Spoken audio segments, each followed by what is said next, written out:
रूस के राष्ट्रपति व्लादिमीर पुतिन ने भी पश्चिमी देशों को आगाह किया है कि यूक्रेन में हथियारों की सप्लाई करना या दखल देना विश्व को परमाणु युद्ध के खतरे की तरफ ले जा रहा है।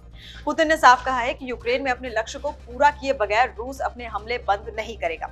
पुतिन ने साथ में ये भी कहा है कि यूक्रेन में रूसी सेना ने जो जीत हासिल की है वो उसे बनाए रखने के लिए हर संभव कोशिश करेगा। पुतिन ने यह भी कहा है कि जो भी देश यूक्रेन में सेना की तैनाती के निर्णय में भागीदार बनेंगे वो भयंकर दुष्परिणाम भुगतने के लिए जिम्मेदार होंगे।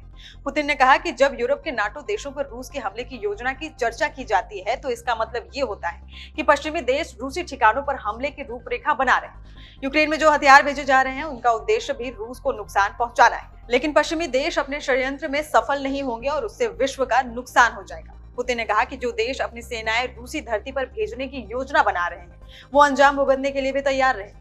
पुतिन ने कठोर शब्दों का इस्तेमाल करते हुए कहा कि पश्चिमी देशों को ये बात अपने दिमाग में रखनी चाहिए कि हमारे पास उन पर हमला करने में सक्षम हथियार है। ऐसी स्थिति में परमाणु युद्ध छिड़ने का पूरा खतरा है, उससे पूरी दुनिया का विनाश निश्चित है। पता नहीं क्यों पश्चिमी देशों के नेता इस खतरे को महसूस नहीं कर पा रहे हैं और रूस के साथ जारी युद्ध में वो लगातार अपनी भूमिका बढ़ाते जा रहे हैं। शायद वे गंभीर चुनौतियों को नहीं समझ पा रहे हैं और ये युद्ध के दुष्परिणाम को भुला रहे हैं। राष्ट्रपति पुतिन ने ये बात आम चुनाव से पहले अपने राष्ट्रीय संबोधन में कही है। पुतिन ने परमाणु युद्ध की धमकी फ्रांस के राष्ट्रपति इमैनुअल मैक्रों के एक बयान के बाद दी है। इमैनुअल मैक्रों ने पश्चिमी देशों की सेनाओं की यूक्रेन में तैनाती को लेकर अपना बयान दिया था, जिस पर अब पुतिन का कठोर जवाब सामने आया है।